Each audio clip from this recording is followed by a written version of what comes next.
discípulos y maestros.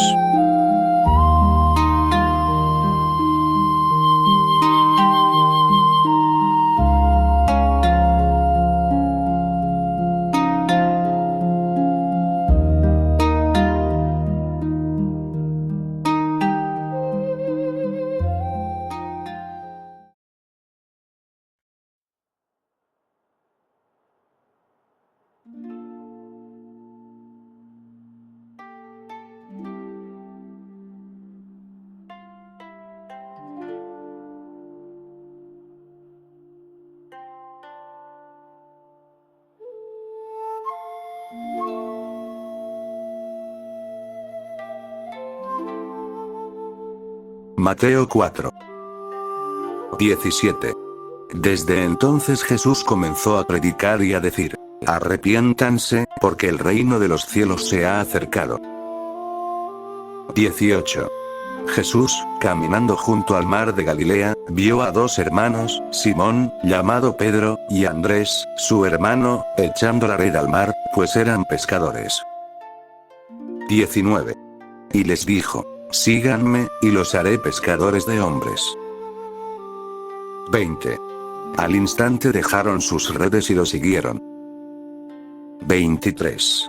Jesús recorría toda Galilea, enseñando en las sinagogas, predicando el evangelio del reino y sanando toda enfermedad y toda dolencia entre el pueblo.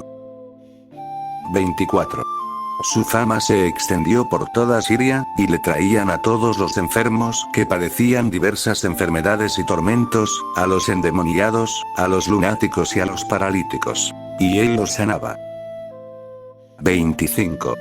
Y le seguían grandes multitudes de gente de Galilea, de Decápolis, de Jerusalén, de Judea y del otro lado del Jordán.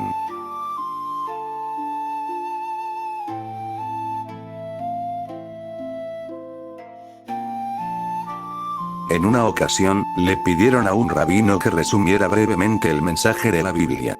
Él respondió que el mensaje es muy simple y conciso. Dios le grita al hombre: entronízame.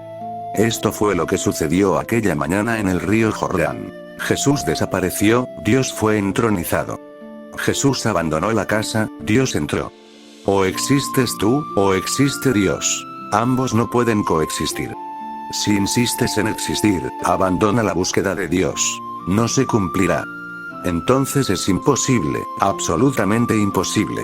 Si tú estás ahí, Dios no puede estar.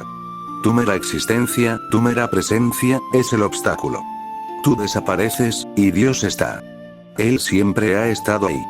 El hombre puede vivir como una parte, separado del todo. Puede crear a su alrededor ideas, sueños, ego, personalidad, y considerarse una isla desconectada del todo, ajena a él. ¿Has visto alguna vez alguna relación entre tú y los árboles? ¿Has visto alguna relación entre tú y las rocas? ¿Has visto alguna relación entre tú y el mar? Si no ves la relación, jamás podrás conocer a Dios. Dios no es otra cosa que el todo, la totalidad, la unidad.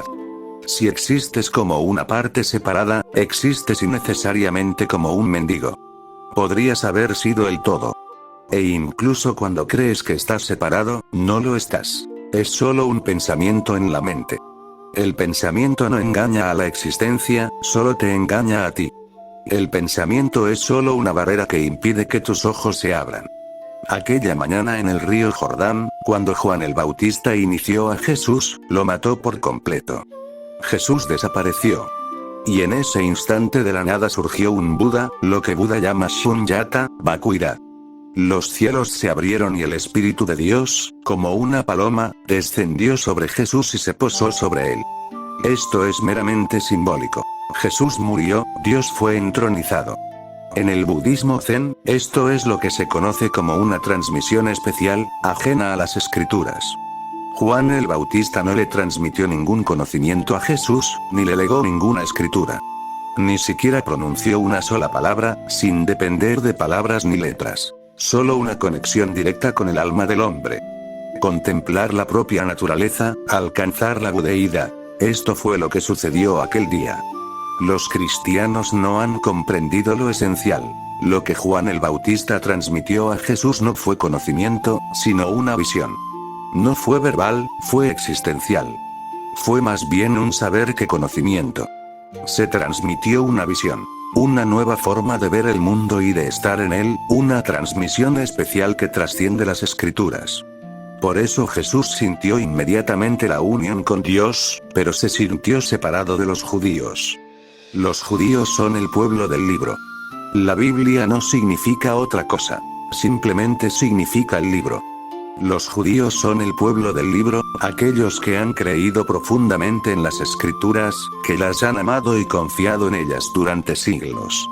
Jesús se unió a Dios, pero inmediatamente se apartó de su propia tradición. Entonces intentó por todos los medios seguir formando parte de la comunidad, pero fue imposible. No podía pertenecer a las escrituras, no podía pertenecer a la tradición. Algo trascendente entró en él, y cuando Dios entra, todas las escrituras se vuelven inútiles. Cuando uno mismo ha llegado a conocer, todo conocimiento es basura. Esa era la lucha entre Jesús y los rabinos. Ellos tenían conocimiento, Jesús tenía saber, y nunca se encontraron. El hombre de saber es rebelde, el hombre de saber tiene sus propios ojos. Dice lo que ve. El hombre de conocimiento es ciego. Lleva las escrituras, nunca mira a su alrededor. Simplemente las repite. El hombre de conocimiento es mecánico, no tiene contacto personal con la realidad. Hace apenas unos días leía sobre un psiquiatra muy influyente de Nueva York. Estaba hablando con uno de sus nuevos pacientes y le dijo: estoy muy ocupado, de hecho, demasiado. Me vendría bien que me ayudara. La primera entrevista siempre es unilateral. Usted me contará todo lo que quiera. Si puedo anotarlo, revisarlo y estudiarlo después con calma, me será de gran ayuda. Así que aquí tiene una grabadora. La dejaré allí. Enciéndala y hable con la grabadora. Dígame todo lo que tenga que decirme y luego lo escucharé. El psiquiatra preguntó: ¿está dispuesto? El hombre dijo: por supuesto. No hay ningún problema. Encendieron la grabadora y el psiquiatra se marchó, pero apenas 2 minutos después vio al hombre salir de la consulta. Corrió tras él, lo detuvo y le dijo: ¿tan pronto? No pudiste haber dicho mucho a la grabadora. El hombre dijo: mire, yo también soy un hombre muy ocupado. De hecho, más ocupado que usted. Y usted no es el primer psiquiatra que consulto. Vuelva a la sala de consulta y verá, justo al lado de su grabadora, mi pequeña grabadora hablándole a la grabadora. El conocimiento es así. No hay nadie presente. Grabadoras hablando entre sí. Tu mente es solo una grabadora y las escrituras son viejas grabadoras. Un medio antiguo, pero igual de efectivo. Alguien dijo algo, y ahí quedó grabado. Luego lo lees y se graba en tu propia grabadora, pero sin contacto personal. El conocimiento es personal, el saber mecánico.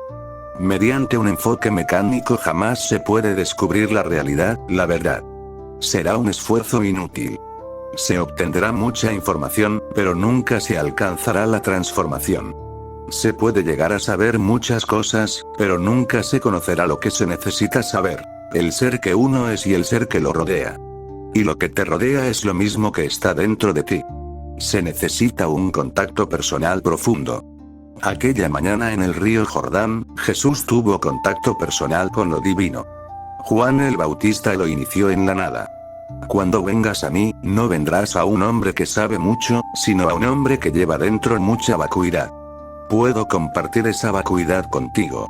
El día que estés listo para compartir mi vacuidad, serás iniciado. Puedes estar aquí de 2 maneras. Puedes ser un estudiante. Entonces estarás relacionado conmigo de forma mecánica, recopilarás información de mí, algo que nunca se pretendió. Empezarás a saber muchas más cosas de mí. Eso es una adicción. El ego puede sentirse más fuerte, pero el alma se empobrecerá cada vez más. O puedes ser un discípulo aquí y no un estudiante. Entonces participas de mi nada. Luego, poco a poco, desapareces por completo. Entonces no hay nadie dentro de ti que sepa, y esa nada es la única manera de saber. En esa nada tu corazón se abre, en esa nada la isla desaparece y te conviertes en el continente. En esa nada desaparece la separación. Te conviertes en el todo. Entonces el todo existe a través de ti. El rabino tenía razón cuando dijo: Dios le grita al hombre: entronízame.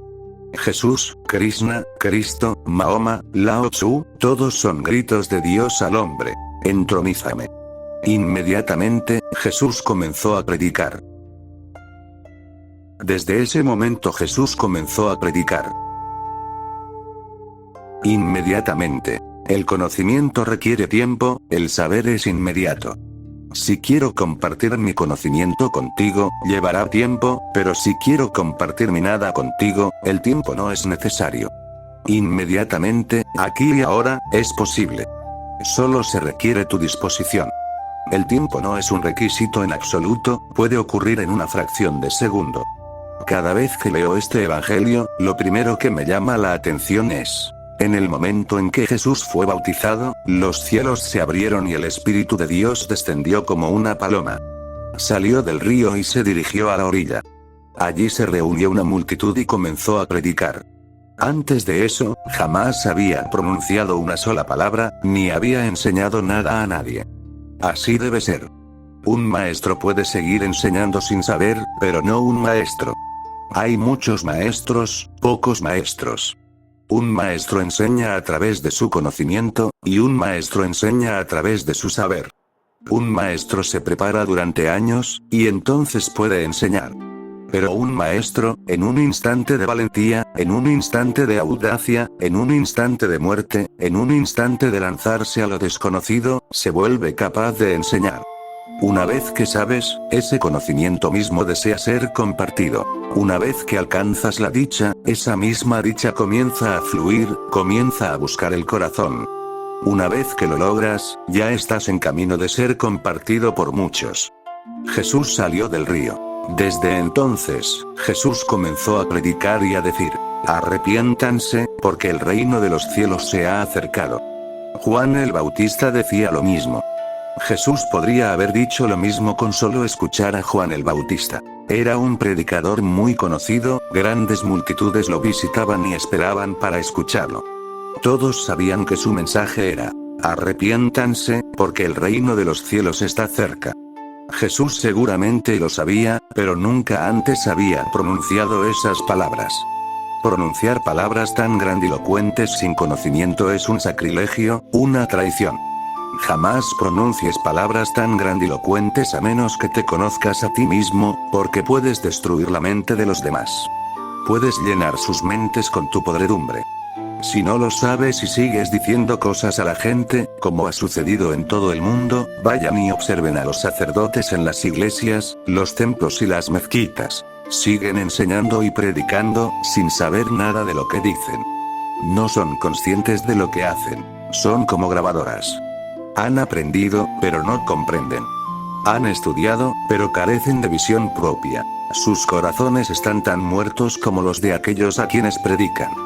Quizás tengan una mente más cultivada, pero sus corazones están tan enfermos como los de cualquier otro. Jesús jamás había pronunciado estas palabras. Nadie conocía a este hombre, Jesús, hasta entonces. Permanecía en el taller de su padre. Trabajaba, ayudaba a su padre. De repente, nació una nueva cualidad humana, un hombre nuevo, completamente renovado. El bautismo es un nacimiento. Desde ese mismo instante, comenzó a predicar y a decir: arrepiéntanse, porque ahora podía pronunciar esas palabras con autoridad. Ya no eran las palabras de Juan el Bautista las que repetía, sino las suyas. Se había arrepentido y había comprendido su significado. Ya no eran palabras vacías, repetidas como loros. Eran palabras vivas y profundas. Había tocado la realidad de esas palabras, había comprendido su misterio. La palabra hebrea es teshuva, arrepentirse. Teshuva significa regresar y también responder. Ambos significados son hermosos. Regresar a Dios es responderle. Este es uno de los aspectos más bellos del judaísmo, una de sus mayores contribuciones al mundo. Es fundamental comprenderlo, pues sin ello, jamás se podrá comprender a Jesús. El judaísmo es la única religión del mundo que afirma que no solo el hombre busca a Dios, sino que Dios también busca al hombre. Nadie más en el mundo cree esto. Existen hindúes, musulmanes y otras religiones, y todos creen que el hombre busca a Dios. El judaísmo cree que Dios también busca al hombre. Y así debe ser, si Él es un padre. Así debe ser. Él es el todo, y si una parte se ha extraviado, el todo, por compasión, debe buscarla. El judaísmo posee una belleza singular. Buscar a Dios es como tropezar en la oscuridad. A menos que Dios también te busque, parece imposible encontraros. ¿Cómo buscar a quien es desconocido? ¿Dónde buscarlo? No sabes su dirección. ¿A dónde dirigirás tus oraciones? ¿A dónde irás? ¿Qué harás? Solo puedes tropezar, llorar y sollozar. Las lágrimas pueden ser tu única plegaria. Un deseo profundo, pero ¿cómo cumplirlo? Puedes arder en él, pero ¿cómo alcanzarlo? El judaísmo afirma que el hombre puede buscar, pero no puede encontrar a menos que Dios lo quiera. Dios está a tu alcance, pero no a tu alcance. Puedes extender tus manos. Está a tu alcance, pero no a tu alcance. Se acerca porque también te busca. Puede buscarte de inmediato y directamente, sabe exactamente dónde estás. Pero no puede buscarte a menos que tú lo busques. Solo puede buscarte cuando buscas, cuando haces todo lo posible, cuando no te guardas nada, cuando tu búsqueda es total. Cuando tu búsqueda es total, inmediatamente el cielo se abre y el Espíritu de Dios desciende en ti. Él espera con un profundo anhelo de encontrarse contigo. Así debe ser, porque la existencia es un romance. Es un juego de escondite, un juego de travesuras. La madre juega con el niño y se esconde. La madre espera, y si el niño no llega, la madre comenzará a buscarlo. Pero Dios te da total libertad. Si no quieres buscarlo, no interferirá, no será un intruso. Si quieres buscarlo, solo entonces llamará a tu puerta. Si has invitado, solo entonces vendrá el invitado. El invitado puede estar esperando para llamar a la puerta. Solo se necesita tu invitación. De lo contrario, puede esperar eternamente, no hay prisa. Dios no tiene prisa. Arrepiéntanse, porque el reino de los cielos está cerca. Habría sido completamente diferente si la palabra no se hubiera traducido como arrepentirse, si se hubiera mantenido el significado original de regresar. Eso es lo que dice Patanjali en sus Yoga Sutras. Pratyahara es regresar a uno mismo. Eso es lo que Mahavira quiere decir cuando habla de ir hacia adentro. Pratikaraman, entrar. La palabra Teshuvah tiene un significado totalmente distinto al de arrepentirse. En el momento en que dices arrepiéntete, parece que el hombre es un pecador. Surge una profunda condenación. Pero si dices regresa, no hay cuestión de pecado, no hay condenación.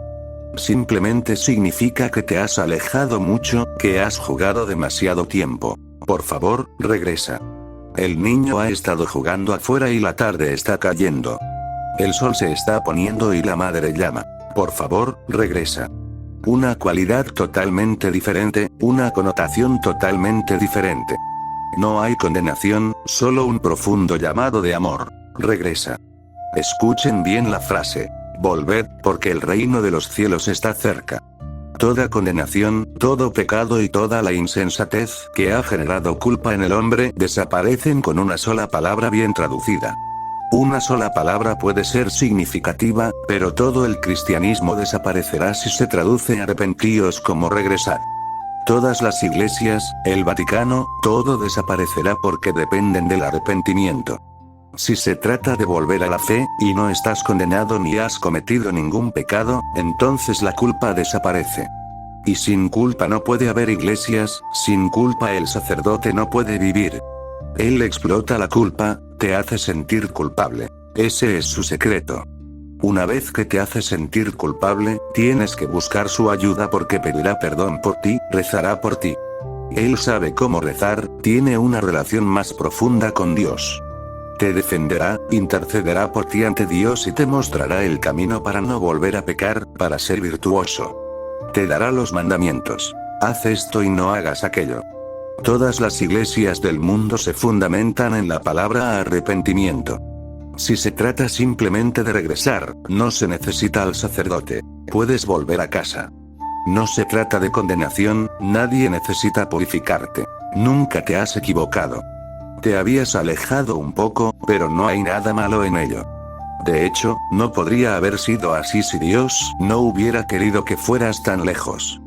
Debe haber algo en ello. Alejarse debe ser una forma de volver. Porque cuando te has alejado demasiado y luego regresas a casa, por primera vez te das cuenta de lo que es el hogar. Se dice que los viajeros en el extranjero se dan cuenta por primera vez, como seguramente te estarás dando cuenta en Pune, de lo hermoso que es el hogar. Es difícil darse cuenta cuando estás en casa, donde todo se da por sentado. Pero cuando te vas, todo se complica. Ya no es tu hogar, no puedes dar nada por sentado. Hay mil y una molestias, incomodidades, y nadie está ahí para cuidarte, tienes que valerte por ti mismo. A nadie le importas. Te mueves en un mundo ajeno, como un extraño. En cambio, de repente, por primera vez, surge el concepto de hogar, su significado. Antes era solo una casa para vivir, ahora es un hogar. Ahora sabes que las casas son diferentes de los hogares.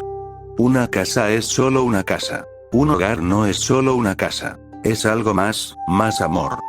Quizás sea necesario que el hombre se extravíe un poco, que se salga del camino, que se adentre en lo desconocido, para que, por contraste, volver a casa se vuelva significativo, trascendente. Digo regresa, no arrepiéntete. Jesús jamás dijo arrepiéntete. Se habría reído de esa palabra porque la corrompe por completo.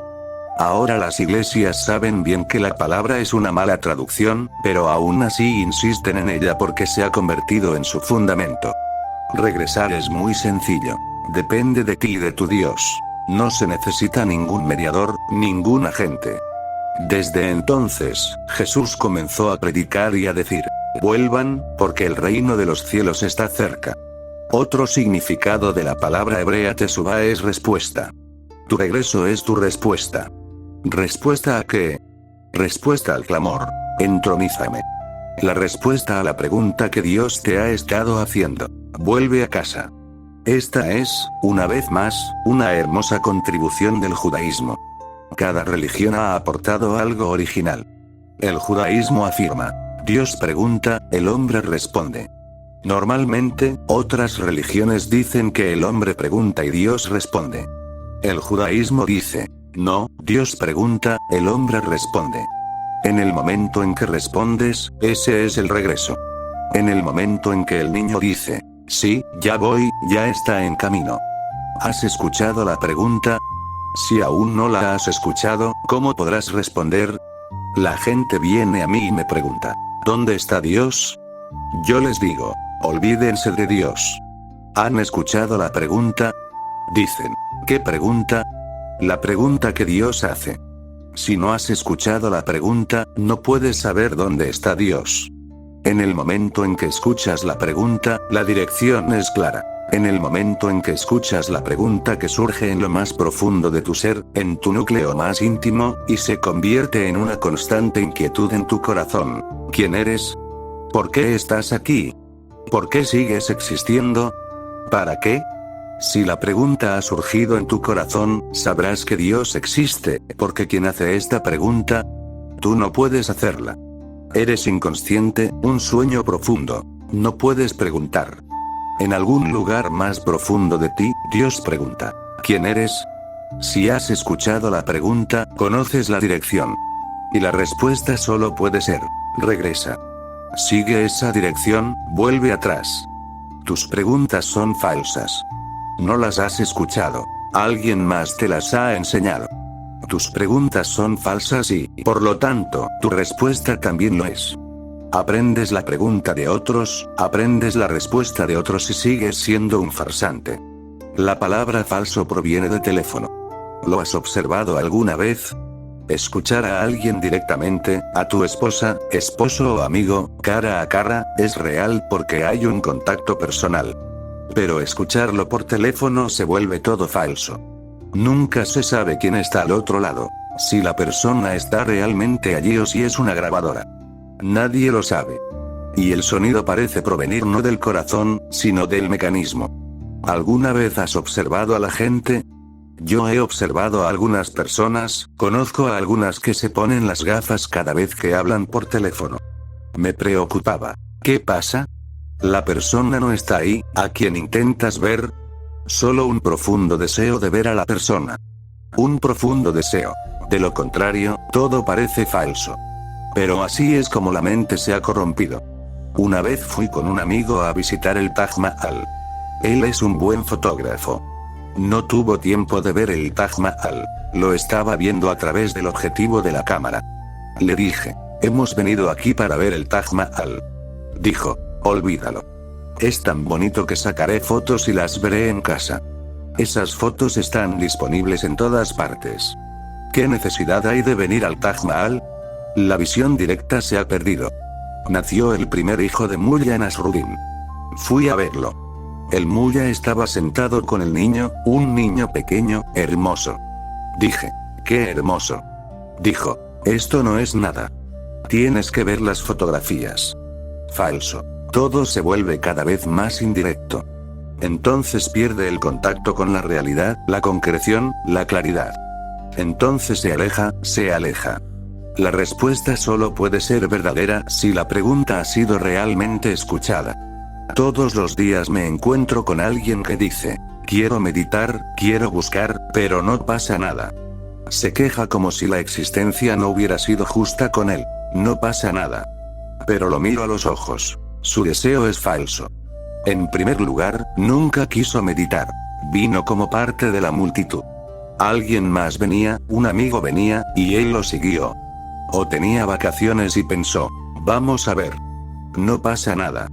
No puede pasar nada porque la meditación, la oración y Dios no son cuestiones de técnica. Puedes aprender la técnica, pero no pasará nada a menos que la pregunta haya sido escuchada primero, a menos que se haya convertido en un deseo profundo en ti por el que estés dispuesto a arriesgar tu vida, a menos que se haya convertido en una cuestión de vida o muerte, a menos que penetre en lo más profundo de tu ser, a menos que se convierta en una espina clavada en el corazón, a menos que se convierta en una profunda angustia y dolor. Si la pregunta es escuchada, entonces la respuesta. Podemos traducir esta frase de dos maneras. Desde entonces Jesús comenzó a predicar y a decir, arrepiéntanse, porque el reino de los cielos está cerca. Podemos traducirla como regresen, porque el reino de los cielos está cerca, o respondan, porque el reino de los cielos está cerca. Y el reino de los cielos siempre está cerca, es su naturaleza. No tiene nada que ver con la época de Jesús. Ahora mismo es verdad, exactamente como lo era entonces. Era verdad antes de Jesús y siempre lo será. El reino de Dios siempre está cerca. Solo tienes que tantear. Su mano siempre te ha estado buscando, pero tú no la estás tanteando. Responde, regresa, y Él estará disponible. Todo lo que necesitas está disponible, solo que no estás listo para avanzar hacia ello. Tienes miedo de perder algo que no tienes, y por ese miedo no puedes alcanzar lo que siempre ha sido tuyo. Jesús, que caminaba junto al mar de Galilea, vio a dos hermanos, Simón, llamado Pedro, y Andrés, su hermano, echando la red al mar, pues eran pescadores. Y les dijo, síganme, y los haré pescadores de hombres. Al instante, dejaron sus redes y lo siguieron.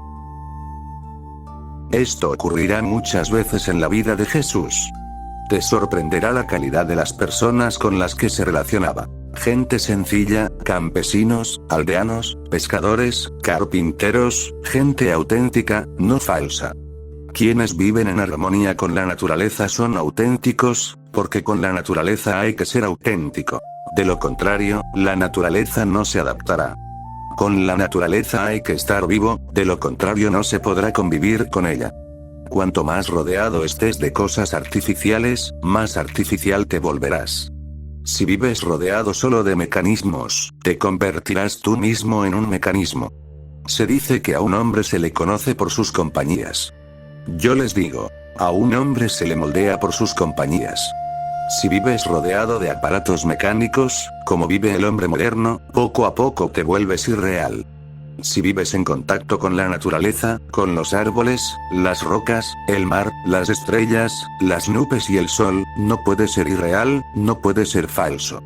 Tienes que ser real porque, al encontrarte con la naturaleza, esta crea en ti algo natural. Al responder continuamente a la naturaleza, te vuelves natural.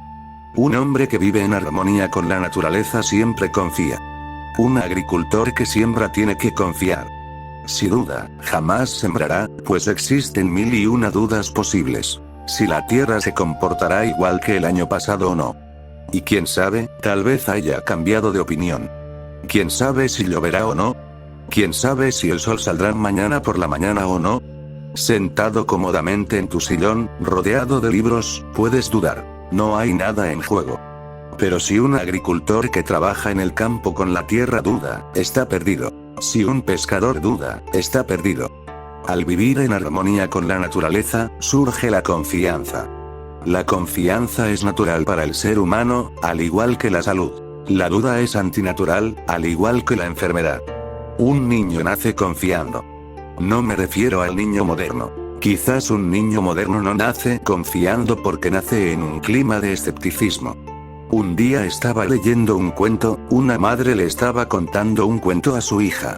La niña estaba inquieta, se hacía tarde y la madre le estaba contando un cuento para dormir. La madre dijo, había una princesa, muy encantadora, hermosa, muy sabia y muy cariñosa. Toda la corte del rey la amaba y la respetaba. Era muy amable, especialmente con los animales. Un día, se encontró con una rana en el patio.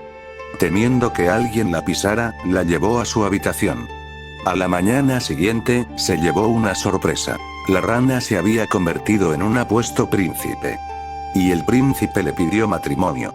En ese momento, la madre miró a su hija y notó su total escepticismo. Sus ojos, su actitud, su rostro, todo decía, no, no puedo creerlo. La incredulidad era absoluta. Entonces la madre le preguntó, ¿qué? ¿No lo crees? La niña dijo, no, y apuesto a que la madre de la princesa tampoco.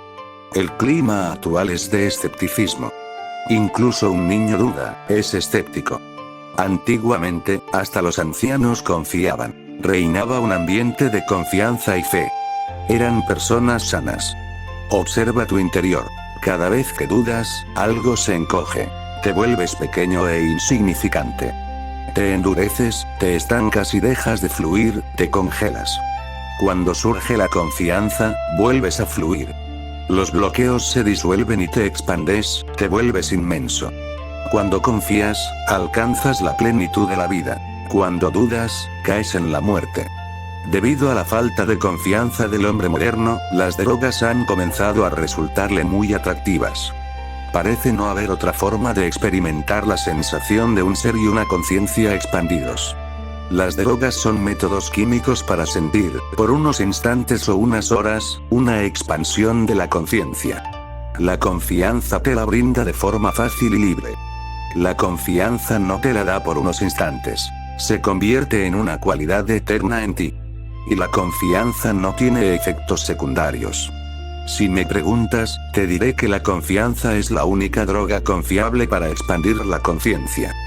Quienes no han conocido la expansión de la conciencia no han vivido de verdad. La conciencia puede expandirse y seguir expandiéndose, olas de dicha que llegan hasta los confines de la existencia, expandiéndose con la infinitud de la existencia. Al expandirte, te conviertes en parte del todo. Al contraerte, te conviertes en una isla. Aquellas personas eran realmente sencillas y confiadas. Jesús, caminando junto al mar de Galilea, vio a dos hermanos, Simón, llamado Pedro, y Andrés, su hermano, echando la red al mar, pues eran pescadores. Y les dijo, síganme, y los haré pescadores de hombres. No hay nada extraño en que dijera esto. Lo extraño es que, al instante, dejaron sus redes y lo siguieron. Una confianza tan profunda. Ni por un instante dudaron, ni por un instante preguntaron, ¿qué significa pescadores de hombres? Interrogación de cierre. Ni por un instante preguntaron, ¿quién eres? ¿Con qué autoridad hablas? No, no era necesario, porque eran simples pescadores. Debieron de mirar a Jesús. Su sola presencia era la autoridad.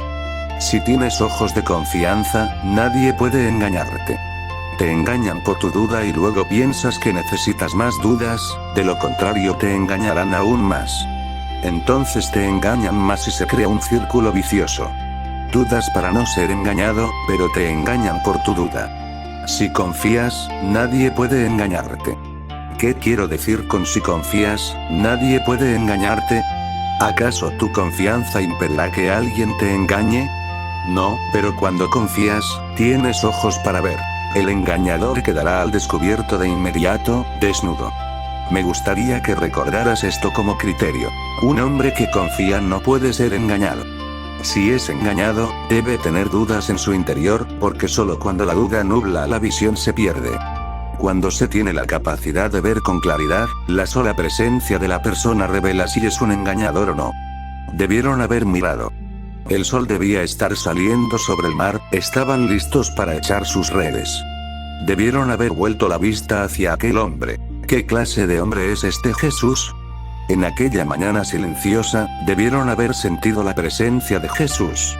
Su presencia era convicción, la prueba. Arrojaron sus redes y siguieron a aquel hombre de inmediato. En un instante, toda su vida dio un vuelco. En un instante de visión, se convirtieron.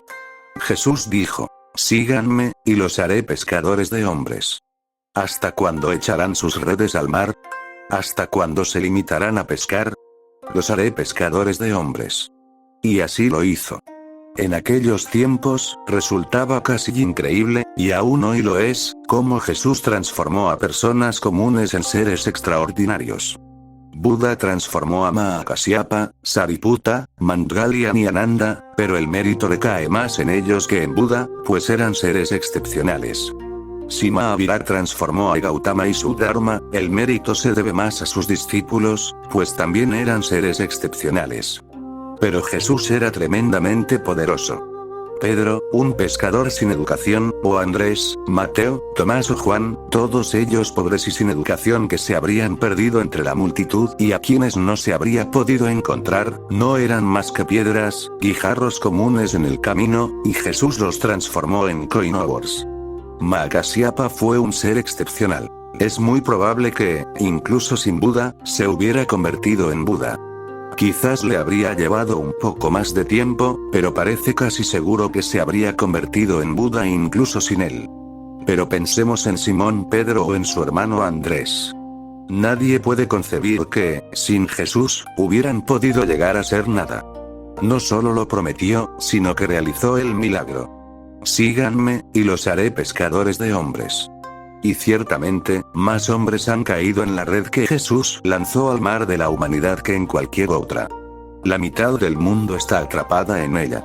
Todos los apóstoles, los 12, eran gente común, sin educación, gente corriente, y sobre ellos construyó toda la estructura. Pedro, a quien Simón llamó Pedro, fue convertido por Jesús en la roca sobre la que se sustenta todo el cristianismo. La palabra Pedro significa roca. Sobre la roca de Pedro se asienta todo el cristianismo y es sostenido por él. Sí, Jesús los hizo pescadores de hombres, y no solo pescadores de hombres. Cumplió más de lo prometido. Los hizo pescadores de Dios. Y al instante dejaron sus redes y lo siguieron. Cuando Mahakasyapa llegó a Buda, discutió. Cuando Mahakasyapa llegó a Buda, tenía 5.000 discípulos. Era un gran maestro por derecho propio. Cuando Sariputta llegó, tenía miles de discípulos. Era un gran erudito. Durante años esperó y discutió. No eran hombres de confianza, sino de duda y escepticismo. Mentes muy cultas, mentes refinadas, genios en cierto modo. Jesús trabajó con barro común y lo transformó en oro. No existe un alquimista más grande que Jesús. Y al instante dejaron sus redes y lo siguieron. Este es el milagro. La gente acudía a Mahavira y discutía con él, la gente acudía a Buda y discutía con él porque todo el subcontinente indio lleva milenios debatiendo. Aquí la gente se forma, nace con filosofías. Vienen a mí personas muy comunes, pero nunca descienden por debajo del nivel de Brahman, lo supremo. Hablan de Brahman, forma parte de su esencia. Jesús trabajó con gente muy sencilla. Su sola presencia era la prueba. En religión, la presencia es lo primero, la prueba lo segundo. En filosofía, la prueba es lo primero, la presencia lo segundo.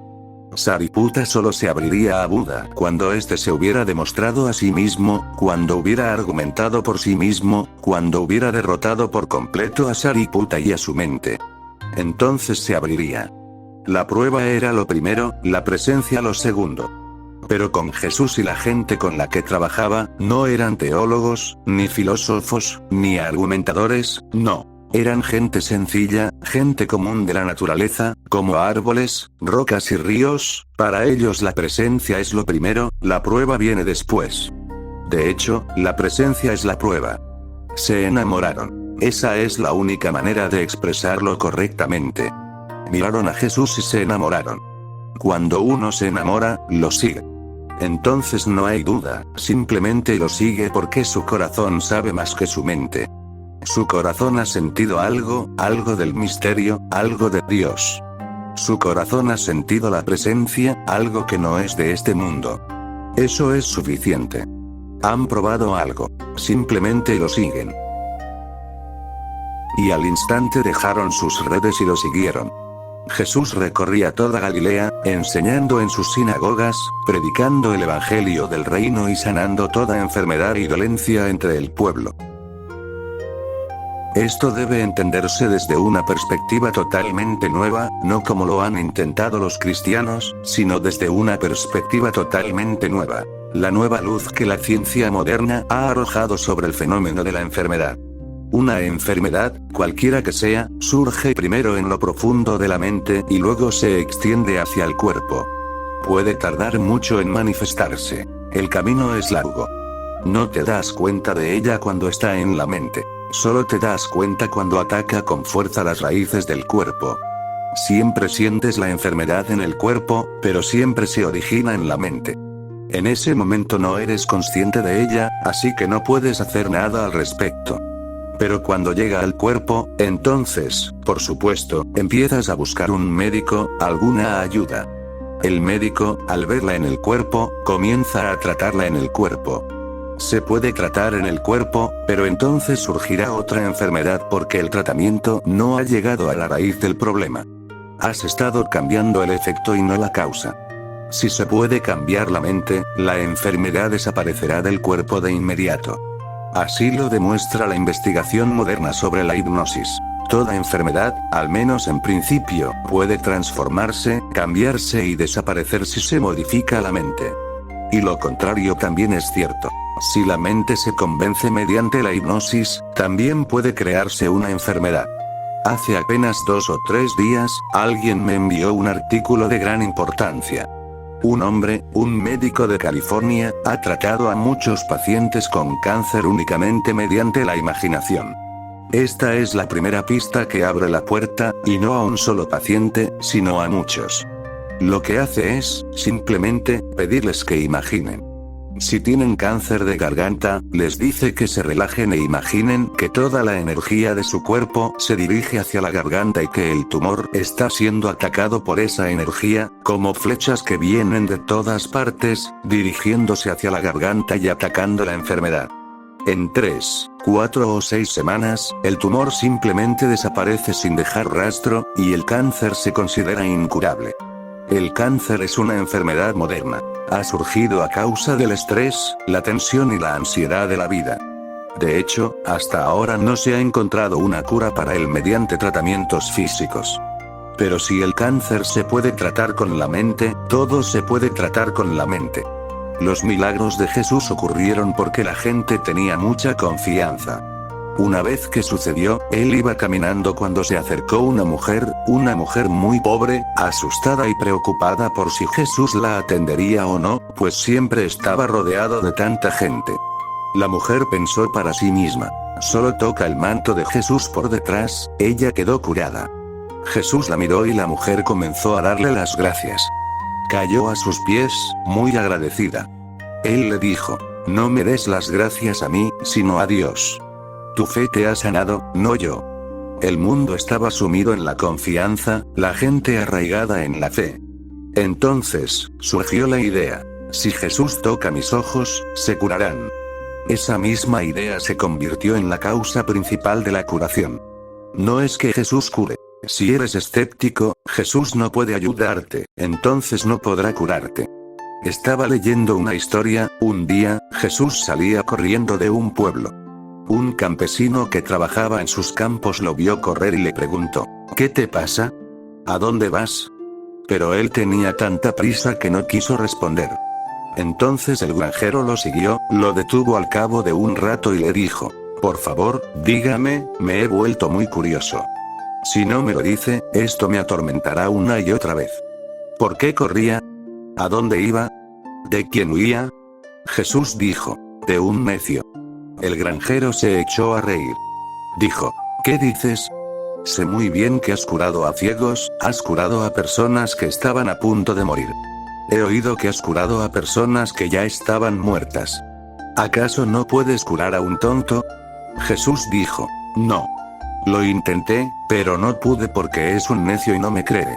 He curado toda clase de enfermedades y nunca he fallado, pero con este necio he fallado. Me sigue y me dice: cúrame, pero lo he intentado de todas las maneras que conozco y todo falla. Por eso huyó de la ciudad. Un tonto no puede curarse ni hipnotizarse. Generalmente, entre la gente común, prevalece la idea de que las personas muy inteligentes no pueden ser hipnotizadas. Esto es completamente erróneo. Solo los tontos, los idiotas y los locos no pueden ser hipnotizados. Cuanto mayor sea la inteligencia, mayor será la posibilidad de alcanzar un estado de hipnosis profundo, ya que en la hipnosis se requiere confianza. El primer requisito es la confianza. El primer requisito es la cooperación, y un idiota, un loco, no puede cooperar ni confiar. Jesús podía hacer milagros. Esos milagros eran sencillos. Ocurrían porque la gente confiaba. Si uno confía, la mente empieza a funcionar desde dentro, se extiende al cuerpo y lo cambia todo. Pero si no se confía, nada puede ayudar. Incluso la medicina común ayuda porque se confía en ella. Se ha observado que cuando se inventa un nuevo medicamento, funciona muy bien durante 6 meses o 2 años. La gente se ve afectada. Pero después de 6, 8 o 10 meses, ya no funciona tan bien. Los médicos se han preocupado. ¿Qué sucede?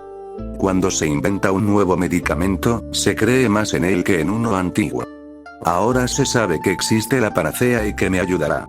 Y, en efecto, ayuda. La confianza en un nuevo medicamento, en un nuevo descubrimiento, es útil. Se habla de él en la televisión, en la radio, en los periódicos, y se crea un clima de confianza y esperanza. Pero después de unos meses, cuando mucha gente lo ha tomado, y algunos incautos también, algo inevitable, surge la sospecha porque esa persona lo tomó y no le pasó nada. Estos incautos crean entonces un clima de desconfianza, y al cabo de un tiempo el medicamento pierde su efecto. Más que la medicina, el médico ayuda si confías en él. ¿Te has fijado? Cuando estás enfermo y viene el médico, si confías en él, sientes alivio con solo su llegada. Todavía no te ha recetado ningún medicamento, solo te ha estado revisando la presión arterial, etc. Y ya sientes que la mitad de la enfermedad ha desaparecido. Ha llegado un hombre de confianza. Ya no tienes que cargar con la responsabilidad, puedes dejarlo en sus manos y él se encargará. Si no confías en el médico, no puede hacer nada. En medicina, a cierto tipo de medicamento falso se le llama placebo. No es más que agua u otra sustancia que no tiene nada que ver con la enfermedad, pero si te la administra un médico de confianza, su efecto es el mismo que el del medicamento real. No hay diferencia. La mente es más poderosa que la materia. La mente es más poderosa que el cuerpo. Jesús recorría toda Galilea, enseñando en sus sinagogas, predicando el evangelio del reino y sanando toda enfermedad y dolencia entre el pueblo. Su fama se extendió por toda Siria, y le traían a todos los enfermos que padecían diversas enfermedades y tormentos, a los endemoniados, a los lunáticos y a los paralíticos. Y él los sanaba. Le seguían grandes multitudes de Galilea, de la Decápolis, de Jerusalén, de Judea y de más allá del Jordán. Jesús era menos un maestro y más un sanador. Un sanador no solo del cuerpo, no solo de la mente, sino también del alma. Era un médico del alma. Así es como debe ser todo maestro. Estás dividido internamente, fragmentado, incompleto. Si logras la plenitud, sanarás. Si las tensiones por el futuro y las tensiones acumuladas del pasado desaparecen de tu interior, sanarás, tus heridas desaparecerán. Si logras vivir el presente, estarás completo, plenamente vivo, absolutamente vivo, y experimentarás una profunda dicha. Jesús no es un filósofo que enseña dogmas. Es médico, no filósofo. Intenta enseñar la confianza, y si la confianza existe, todo es posible. Continúa diciendo, si tienen fe, la fe puede mover montañas. Quizás no se trate de las montañas que existen afuera, sino de las montañas de ignorancia, las montañas de fealdad, las montañas de inconsciencia que existen adentro. No tiene un credo, un dogma. Más bien, libera una fuerza sanadora a través de sí mismo. Todo su esfuerzo es ayudarte a regresar a Dios. Por eso dice, no me den las gracias a mí. Denle las gracias a Dios. Luego dice, tu fe te ha sanado. Ni siquiera Dios puede sanarte. Tu fe es tu sanadora. Su insistencia radica en la fe. Y recuerda la diferencia entre creencia y fe. La creencia reside en una idea, la fe en la realidad absoluta, la fe es reverencia por la totalidad. La creencia es de la mente, la fe es de tu ser completo. Cuando crees en Dios, crees en un Dios de filósofos.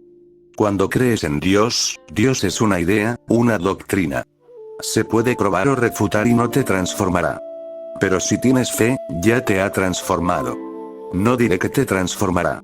Si tienes fe, ya te ha transformado. La fe no conoce el futuro, es inmediatamente efectiva. Pero la fe no es intelectual. Cuando tienes fe en tu sangre, en tus huesos, en tu médula, en tu corazón. En todo tu ser, tienes fe. Un hombre de fe es un hombre de Dios. Todo el esfuerzo de Jesús se centra en cómo traerte de vuelta a casa. Sí, Dios clama a través de él, entronízame. Si tienes fe, estarás disponible y Dios será entronizado en ti. Esa es la única manera de alcanzar la dicha. A menos que Dios sea entronizado en ti, seguirás siendo un mendigo, seguirás siendo pobre, seguirás estando enfermo. Nunca estarás completo ni sano, y nunca conocerás el éxtasis de la existencia. Nunca podrás bailar, reír, cantar ni simplemente ser, a menos que Dios sea entronizado en ti. Es decir, a menos que seas destronado y Dios sea entronizado. Así pues, existe esta elección, la más importante a la que el hombre se enfrenta jamás. O bien continuar en el trono, o bien destronarse y dejar que Dios entre. Suficiente por hoy.